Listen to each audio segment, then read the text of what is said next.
Baby, నేను నీకు కనిపిస్తున్నానా? నాకైతే అసలు ఏం కనిపించట్లేదు. ఒసే కత్రీనా, కొంచెం ఇది సర్చ్ చేసేళ్ళు. అమ్మా, ఇక్కడ ఇంటర్నెట్ కనెక్షన్ సరిగ్గా లేదు, బాగా వర్షం పడుతోంది. మావయ్య కెమెరా ఆఫ్ అంతే. అక్కడ బాగా వర్షం పడుతుందంట. ఎరా, నేను 17వ తారీఖున ఇక్కడ బయలుదేరి 18 పొద్దున్నే నీ దగ్గరకు వస్తాను. బేబీ, వినపడుతుందా నీకు? ఎయిర్పోర్ట్కి ఉదయాన్నే వస్తావుగా నువ్వు. హలో,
శాంతా, గోపాల్ లీవ్లో ఉన్నాడా ఏంటి? లేదు సార్, వచ్చాడు. ఈ రోజు మీరు వస్తారని ఎక్స్పెక్ట్ చేయలేదు.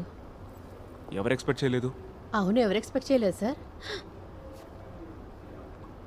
వాడిని పిలిచి వెంటనే క్లీన్ చేయమను. సార్. సీజేఎం ఉన్నారా? ఉన్నారు సార్, తన ఛాంబర్లో ఉన్నారు.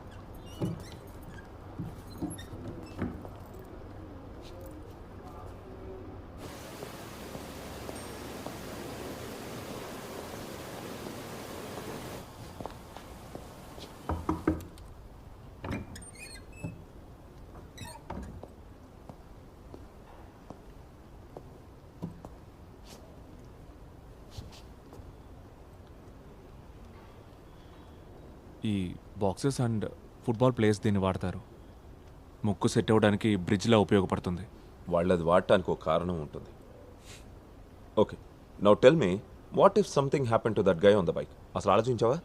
అది కార్ని రాసుకుంటూ వెళ్ళినందుకు ఏంటి? వాడు నోటికొచ్చినట్టు పిచ్చి తిట్లు తిట్టాడు. అందుకని నువ్వు వాడిని చేసి గుద్దేశావు, అంతేగా? నువ్వు ఇంకా లా కాలేజ్లో స్టూడెంట్ యూనియన్ లీడర్వి కాదురా, ఓ జ్యుడిషియల్ ఆఫీసర్వి. అది మర్చిపోద్దు. Sir, meeting.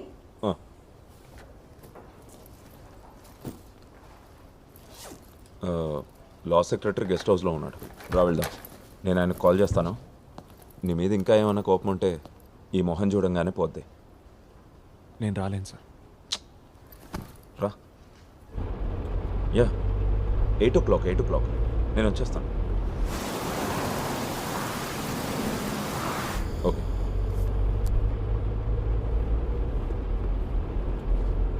ఆ అబ్బాయి పేరెంట్స్ని కన్విన్స్ చేయడానికి చాలా కష్టపడాల్సి వచ్చింది. పోలీస్ ఆఫీసర్స్ నేను ఎంత హేట్ చేస్తున్నారో ప్రత్యేకంగా చెప్పక్కర్లేదుగా. అందరూ అవకాశం కోసం ఎదురు చూస్తున్నారు. ఆ ట్రాఫిక్ డీసీపీ కొత్తగా ట్రాన్స్ఫర్ మీద వచ్చాడు. జడ్జికి సంబంధించిన కేసు మీ కెరియర్కి ప్రాబ్లం వద్దని అతని మీద ఫోర్స్ చేస్తే అతనే ఈ ఇష్యూని సెటిల్ చేశాడు. ప్రమోషన్కి దగ్గరగా ఉన్న టైంలో అసలు ఇలాంటి బ్లెండర్ మిస్టేక్స్ ఎందుకు చేస్తున్నావు బేబీ? అందుకే నీకు ఇష్టం ఉండదని తెలిసిన లా సెక్రటరీని కలవడానికి బలవంతంగా తీసుకెళ్తున్నాను. ఈరోజు రాలేను. నేను ఏదో ఒకటి వాకి ఇంకో ప్రాబ్లం క్రియేట్ చేయడం నాకు ఇష్టం లేదు. నువ్వే వెళ్ళి కలిసిరా, నేను ఇక్కడ దిగిపోతాను. శివ, సార్ అక్కడ షాపింగ్ కాంప్లెక్స్ దగ్గర సైడ్లో ఆపు. ఓకే. ఓహ్, కొడుకు కూడా తీసుకురాలేదు. ఏంటో ఈ కుంభవృష్టి.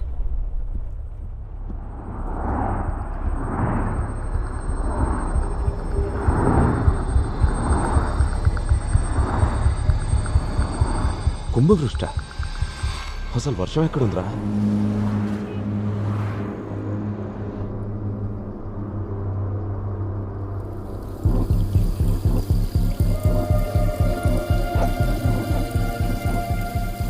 బేబీ, ఏమైంది?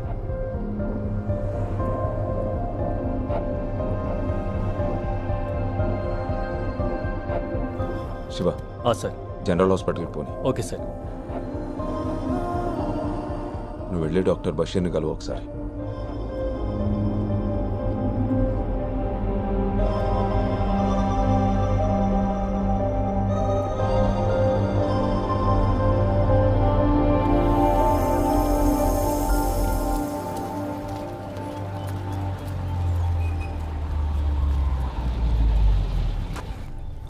బేబీ, డాక్టర్ని కలిసాక నాకు ఫోన్ చేయి. ఇంకా ఫిట్నెస్ సర్టిఫికేట్ కూడా తీసుకో. నువ్వు జాయిన్ అయ్యేప్పుడు మన సైడ్ నుంచి ప్రాబ్లం లేకుండా ఉంటుంది.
నిజం చెప్పాలంటే వాళ్ళ ర్యాష్గా బైక్స్ నడిపేవాళ్ళని నాకు కూడా చితక్కొట్టేయాలనిపిస్తుంది. కొంచెం బట్టతలు వచ్చేసింది అనుకో, బట్ ఐఎమ్ స్టిల్ ఫిట్. నీలో ఎలాంటి ప్రాబ్లం లేదు మ్యాజిస్ట్రేట్. వర్షం కురవటం దానంతటా అదే ఆగిపోతుందిలే. ఇప్పుడు నువ్వున్న ఈ స్టేజ్ లైఫ్లో అందరికీ ఎప్పుడో ఒకప్పుడు వస్తుంది. చాలామంది దాన్ని దాయటానికి ట్రై చేస్తారు, కొందరు మర్చిపోవాలని చూస్తారు. ఇంకా క్లియర్గా చెప్పాలంటే దానికి మెలికలు తిరిగిన పేరు కూడా ఉంది, పోస్ట్ ట్రామాటిక్ స్ట్రెస్ డిజార్డర్.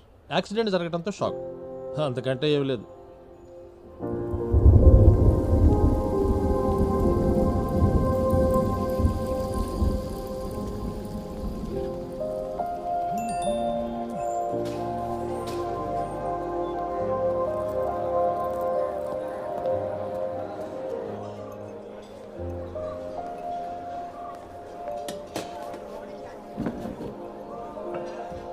నేను ఎక్కువ టెన్షన్ పడకూడదని బషీర్ డాక్టర్ ప్రాబ్లమ్ని లైట్ చేసి మాట్లాడాడు. నాకైతే డౌటే, అందుకే సెకండ్ ఒపీనియన్ తీసుకోవాలనుకుంటున్నాను. శాలిని అయితే మొహమాటం లేకుండా నిజం చెప్తుంది. మొహమాటం లేకుండా ఉన్నదున్నట్టు అనేయడంలో నా వైఫ్కి డాక్టరేట్ ఇవ్వచ్చు. ఈ భయంకరమైన ఒక్కపోతను భరించడం కన్నా I will gladly switch positions with you మావా.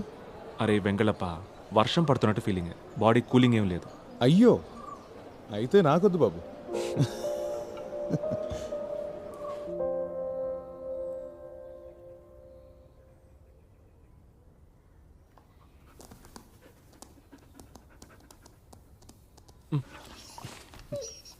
ఏంట్రా?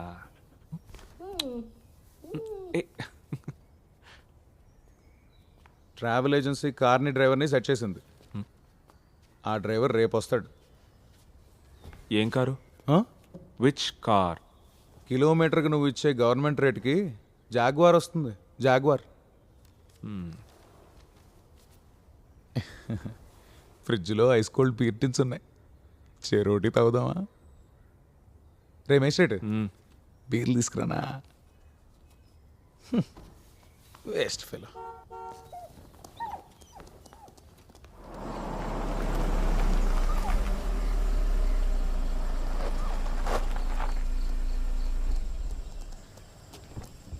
హ్యాచు ఏంట్రా? రా.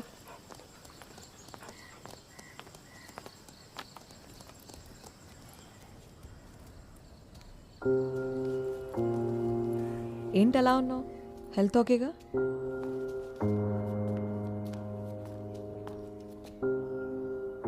కావాలా? నాకు చాయ్ పెట్టు, స్ట్రాంగ్ చాయ్.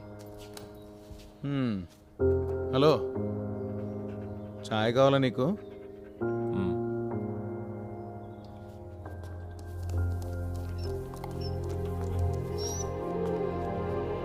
డాక్టర్ బషీర్ గారు ఏం చెప్పారు?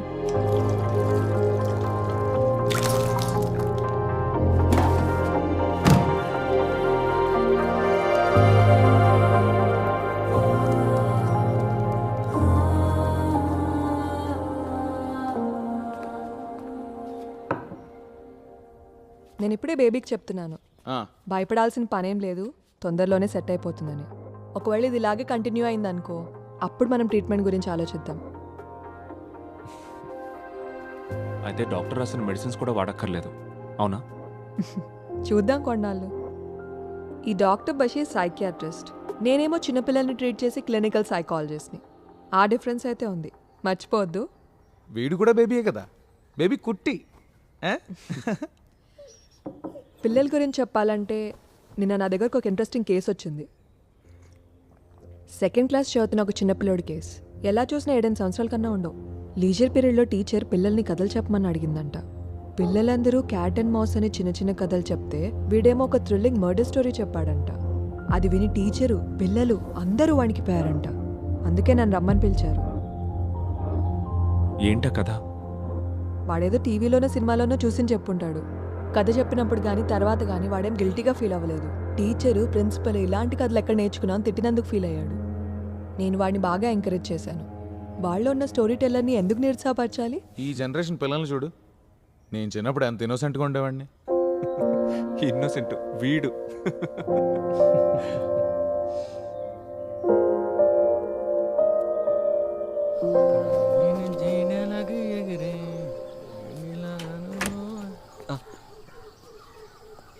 ట్రావెల్ ఏజెన్సీ నుంచి వచ్చాను సార్. టైంకి రీచ్ అవ్వాలని ఎర్లీగా బయలుదేరా.